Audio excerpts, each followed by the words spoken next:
Et si je vous disais qu'il existe une lettre secrète datant de plus de 2000 ans, écrite par le même homme qui a condamné Jésus à mort? Ce document surprenant fournit des informations sur l'apparence de Jésus qui ne se trouvent pas dans la Bible. L'auteur de cette lettre est Ponce Pilate, le gouverneur romain qui ignorait le sort de Jésus. Nombre d'entre nous ont une image mentale de Jésus. Un visage serein, des cheveux noirs, une barbe et des yeux profonds. Pilate n'était pas un simple fonctionnaire romain. C'est lui qui a confronté Jésus, observant la foule réclamer sa crucifixion. Ce que Pilate a vu et décrit dans sa lettre pourrait transformer notre compréhension de Jésus. Il ne s'agit pas simplement d'un document ancien oublié, mais d'un tournant potentiel dans notre perception de l'histoire et de la foi. Et, plus important encore, cette lettre est peut-être le témoignage le plus proche que nous ayons de Jésus. Pilate dresse un portrait de Jésus, à la fois beau et troublant. Il parle d'un homme d'une grande vertu, dont la présence était si puissante qu'elle inspirait à la fois l'amour et la peur. Mais il y a un rebondissement. Pilate mentionne que Jésus avait les cheveux et la peau brun, presque dorés, ce qui le faisait se démarquer dans la foule. La lettre ne se limite pas à son apparence physique. Pilate décrit également le caractère de Jésus, sa sagesse et sa façon de communiquer. Même un homme puissant comme Pilate était impressionné par Jésus. Il raconte comment Jésus a répondu à chaque question avec un calme et une intelligence qui ont laissé tout le monde stupéfait, y compris lui-même. Pilate aperçut en Jésus quelque chose de plus que ce que les autres voyaient. Un homme qui était plus qu'un simple prophète ou un chef. C'était quelque chose d'extraordinaire, quelque chose de divin. Si vous êtes nouveau ici, je vous invite à rejoindre notre communauté en vous abonnant à cette chaîne. Le fait que Pilate ait pris le temps de décrire Jésus avec autant de détails est vraiment révélateur. À l'époque, il n'y avait pas d'appareil photo ni de réseaux sociaux capables de capturer l'image d'une personne. Les descriptions étaient le seul moyen de préserver l'apparence d'une personne pour les générations futures. La description de Pilate est si vivante et détaillée qu'il semble qu'il voulait s'assurer que nous n'oublions jamais à quoi ressemblait Jésus. Dans sa lettre à l'empereur romain Tibère, Pilate ne s'est pas seulement concentré sur les actions et les enseignements de Jésus, mais a également pris le temps de décrire son apparence physique. Selon Pilate, Jésus était un homme d'une grande vertu, mais ce qui le distingue vraiment, c'est son apparence. Imaginez un homme grand, avec un visage si frappant qu'il inspire à la fois l'amour et la peur à ceux qui le regardent. Pilate dit que ses cheveux étaient bruns, foncés mais avec un ton chaud, presque doré. Il était long et légèrement ondulé, descendant jusqu'aux épaules et comportant une raie au milieu, comme c'était typique des Naziréens. Cette description s'éloigne de l'image sombre et bouclée que nous voyons souvent dans les représentations modernes. Pilate continue de décrire le visage de Jésus, et c'est là que les choses deviennent encore plus fascinantes. Il parle d'un visage sans imperfection ni ride, avec une peau lumineuse et nette. Selon Pilate, la barbe de Jésus était épaisse et de la même couleur que ses cheveux. Ses yeux étaient gris et perçants, clairs et intenses. Ces détails soigneusement notés suggèrent que son apparence n'était pas seulement ordinaire, mais véritablement extraordinaire. C'était une personne qui se démarquait de la foule, même dans un endroit aussi dynamique et diversifié que l'ancienne Jérusalem. À cette époque, la plupart des habitants de la région avaient les cheveux, les yeux et la peau foncée, très typiques de la population du Moyen-Orient. Mais pourquoi est-ce pertinent? Pourquoi devrions-nous nous soucier de la couleur des cheveux de Jésus ou de la teinte de ses yeux? La réalité est que ces détails peuvent avoir un impact profond sur notre compréhension de qui était Jésus et de la façon dont il était perçu par ceux qui l'entouraient. Si l'apparence de Jésus était vraiment unique, cela pourrait expliquer pourquoi il a attiré tant d'attention, fasciné les gens et, dans certains cas, généré de la peur. Son apparence distinctive aurait pu être interprétée comme une manifestation physique de son importance spirituelle, une indication de sa nature divine. Cependant, cette révélation a un côté sombre. La description détaillée de Pilate soulève des questions troublantes sur la raison pour laquelle les évangiles n'incluent pas ces détails. S'agissait-il d'une omission intentionnelle? Les premiers chrétiens ont-ils choisi de se concentrer davantage sur les enseignements de Jésus plutôt que sur son apparence pour éviter les distractions ou la controverse? Ou bien les histoires ont-elles simplement perdu leur sens au fil du temps, transmises de génération en génération? Cette incertitude ajoute une autre couche de mystère et de peur. La peur de ne jamais connaître toute l'histoire. La peur que des vérités importantes nous aient été cachées pendant des siècles. En réfléchissant au récit de Pilate, il devient clair que Jésus n'était pas un homme ordinaire et son apparence, telle que décrite par Pilate, ne fait qu'accentuer sa présence énigmatique. Cette lettre est peut-être l'un des rares aperçus restants du vrai Jésus, non seulement en tant que figure de foi, mais en tant que personne qui a vécu, marché et a été vue par les autres. C'est une révélation qui nous invite à reconsidérer nos perceptions et à nous demander: qu'ignorons-nous d'autre de l'homme qui a transformé le monde? Ce n'est que le début. La lettre de Pilate cache d'autres secrets et vérités à découvrir. De plus, la lettre de Pilate révèle bien plus que la simple apparition de Jésus. Elle témoigne du profond trouble et du regret qui tourmentèrent Pilate après sa condamnation à mort. Dans sa lettre à l'empereur Tibère, Pilate confesse l'énorme pression qu'il subissait de la part des chefs juifs et de la foule agitée. Il ne percevait pas Jésus comme une menace, mais la foule, si. Il réclamait du sang et Pilate, craignant une révolte, se sentait acculé. Il savait que Jésus était innocent, ce qui était évident à la façon dont il décrivait leurs interactions. Mais dans un moment de faiblesse, il a cédé aux demandes de la foule. Cette décision n'était pas seulement politique. C'était une chose très personnelle et le regret le suivrait comme une ombre. Mais l'obscurité n'était pas le seul événement surnaturel ce jour-là. La lettre de Pilate mentionne l'ouverture des tombeaux et la résurrection des morts qui marchent parmi les vivants. La terre trembla violemment et ceux qui furent témoins de ces phénomènes furent saisis de terreur. Même Pilate, un homme endurci par des années de pouvoir et d'autorité, sentit son cœur trembler.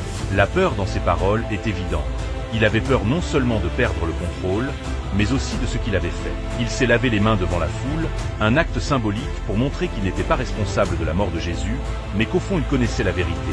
C'était sa faute et aucune quantité d'eau ne pouvait l'effacer. Ce sentiment de peur accablant qui s'est emparé de Jérusalem n'était pas seulement physique, mais aussi spirituel. Pilate comprit qu'en condamnant Jésus, il avait déclenché quelque chose qu'il ne pouvait pas arrêter. L'obscurité qui recouvrait la terre était un signe que je ne pouvais pas ignorer. C'était comme si l'univers répondait à l'injustice de la mort de Jésus, une réaction cosmique à un événement qui aurait des répercussions tout au long de l'histoire. Pilate craignait non seulement pour son propre sort, mais aussi pour les conséquences de ses actes. Sa lettre à Tibère est chargée du poids de ce remords. Il raconte les signes inquiétants et les événements étranges qui ont suivi la mort de Jésus, le tout avec un sentiment d'appréhension. Pilate comprit que ni le peuple, ni l'histoire, ni lui-même n'oublierait facilement ce qu'il avait fait. L'obscurité qui couvrait Jérusalem reflétait l'obscurité qui pesait désormais sur son âme. Malgré son immensité et sa puissance, Jérusalem était l'une des régions les plus instables sous la domination romaine. La lettre de Pilate à l'empereur Tibère révèle à quel point sa situation était précaire et comment elle l'a conduit à prendre l'une des décisions les plus controversées de l'histoire. Il ne pouvait pas se permettre de compter sur une force militaire écrasante pour imposer le contrôle romain sur Jérusalem. En fait, étonnamment, il avait peu de ressources et seulement un petit contingent de soldats à sa disposition. Cela signifiait que maintenir l'ordre était un défi constant. Pilate était bien conscient de la fragilité de sa position. Il savait que le moindre signe de faiblesse pouvait déclencher une révolte, ce que Rome ne pouvait tolérer. Mais il comprenait aussi que refuser d'agir pouvait être tout aussi dangereux. Les dirigeants juifs étaient influents et leur pouvoir sur le peuple était considérable. S'ils décidaient de se retourner contre lui, il pourrait inciter la population à se rebeller. La lettre de Pilate révèle sa peur inquiétante d'une révolte, surtout compte tenu de ses ressources militaires limitées. La situation était si délicate que même une petite perturbation pouvait se transformer en une crise grave. Pilate prit alors une décision risquée, convaincu qu'il protégerait ainsi la paix fragile de Jérusalem. Il a choisi de sacrifier Jésus, un homme innocent, pour apaiser la foule et maintenir l'ordre. Pilate savait que ce n'était pas la bonne décision, mais il sentait qu'il n'avait pas d'autre choix. La stabilité de la région et, peut-être, sa position même de gouverneur en dépendait. Cette décision n'a pas été motivée par la malveillance, mais par la peur. Peur de perdre le contrôle et peur des conséquences d'un défi à la foule. Ce choix n'aurait cependant pas apporté la paix que Pilate désirait. Au lieu de cela a déclenché une série d'événements qui auraient des répercussions tout au long de l'histoire. En choisissant de crucifier Jésus, Pilate espérait apaiser les dirigeants juifs et réprimer toute révolte possible. Cependant, il a sous-estimé l'importance de l'homme qu'il avait condamné. La crucifixion de Jésus allait donner naissance à un nouveau mouvement qui allait défier à la fois l'Empire romain et ses chefs religieux. La décision de Pilate, née d'un désir de préserver la stabilité, contribua à la propagation du christianisme, une foi qui allait croître malgré les tentatives de Rome de la supprimer. L'ironie est profonde. Dans une tentative de sécuriser la fragile emprise de l'Empire sur Jérusalem, les actions de Pilate ont contribué à déclencher un mouvement qui allait finalement se propager dans tout l'Empire et au-delà. Sa tentative d'obtenir une paix à court terme a eu des conséquences à long terme qu'il n'aurait jamais pu prévoir. Malgré sa puissance, l'Empire romain s'est souvent retrouvé à bout de souffle. La lettre de Pilate souligne le fait que même les empires les plus puissants sont vulnérables lorsqu'ils en font trop. La domination de Rome dans des régions éloignées, souvent avec des ressources limitées, justifiait la crainte de perdre le contrôle de Jérusalem.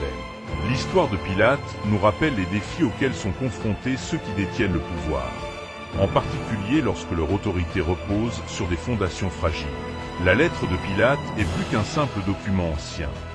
C'est une fenêtre sur l'esprit d'un homme aux prises avec la peur, le regret et le poids du pouvoir. Il était confronté à la tâche ardue de maintenir la paix dans une ville constamment au bord du chaos. Et ce faisant, il a pris une décision qui résonne encore aujourd'hui dans les annales de l'histoire. En ordonnant la crucifixion de Jésus, Pilate croyait garantir la fragile stabilité de Jérusalem.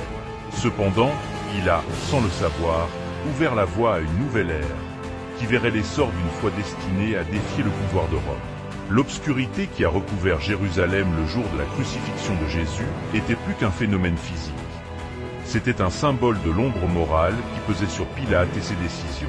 Cette ombre s'est étendue bien au-delà de ce jour, laissant planer des doutes sur son héritage. L'histoire de Pilate est un puissant rappel du poids du leadership et des conséquences des décisions prises par peur plutôt que par conviction. Au-delà de sa signification historique, la lettre de Pilate nous offre un récit profondément humain.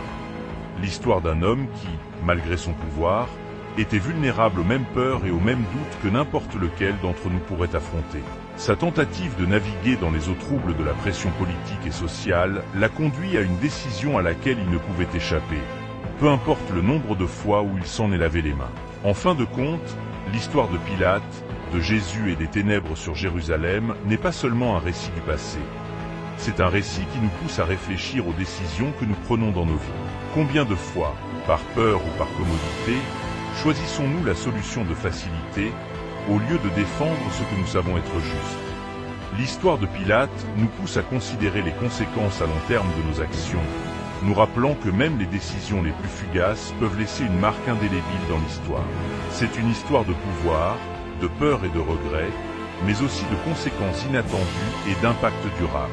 Les ombres de ce jour à Jérusalem persistent encore à travers le temps, nous invitant à réfléchir à nos vies et à l'héritage que nous laissons derrière nous. La lettre de Pilate, avec toutes ses révélations et ses mystères, est un puissant témoignage de la complexité de la nature humaine et du poids des décisions que nous prenons.